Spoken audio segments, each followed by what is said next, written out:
राज्यातील 264 नगरपालिका आणि नगरपंचायतीसाठी पहिल्या टप्प्यातील मतदानाला सुरुवात। सकाळपासूनच मतदार केंद्रावर उपस्थित।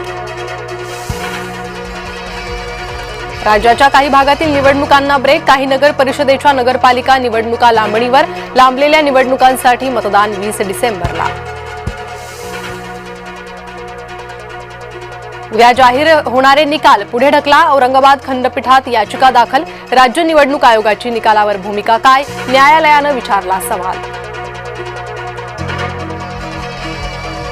सिंधुदुर्गात शिंदेंच्या सेनेकडून पैसे वाटप। पैशाची बॅग एकनाथ शिंदेंनीच आणल्याचा वैभव नाईकांचा गंभीर आरोप।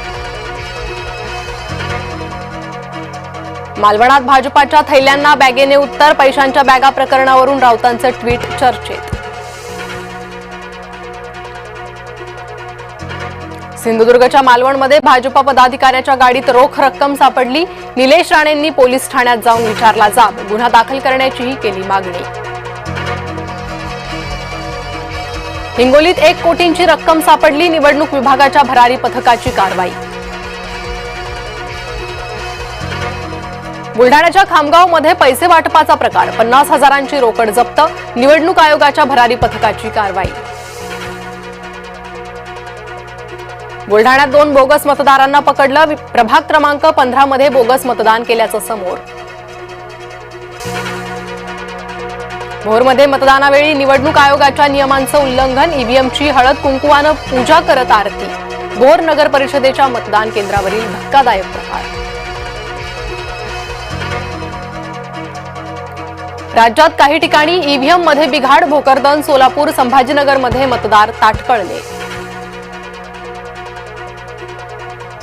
आमदार संतोष बांगरांकडून गोपनीयतेचा भंग केल्याचा आरोप। मतदान कुठे करायचंय एका महिलेला सांगितल्याचा आरोप। मतदान कर्मचाऱ्यांकडून मात्र आक्षेप नोंदवला गेला नाही।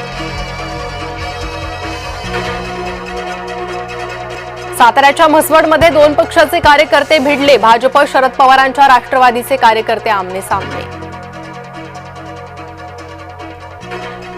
भाजपाकडून गुंड प्रवृत्तीच्या लोकांना उमेदवारी। आमदार रोहित पवारांचा भाजपावर घणाघात।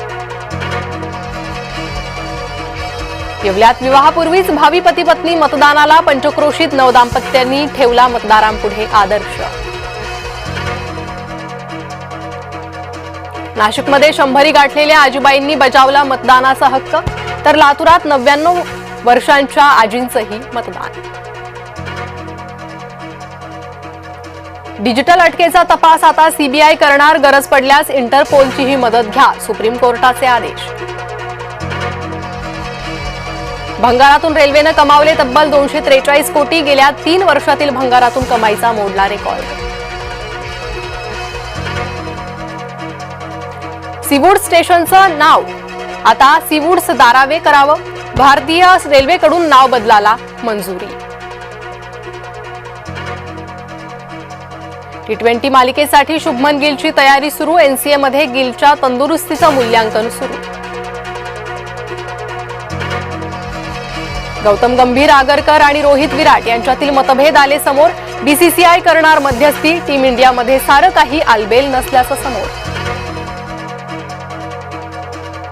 पंढरीत 1.5 लाख भाविकांची मांदियाळी। मोक्षदा एकादशी निमित्त मंदिरात दर्शनासाठी भक्तांची रीघ।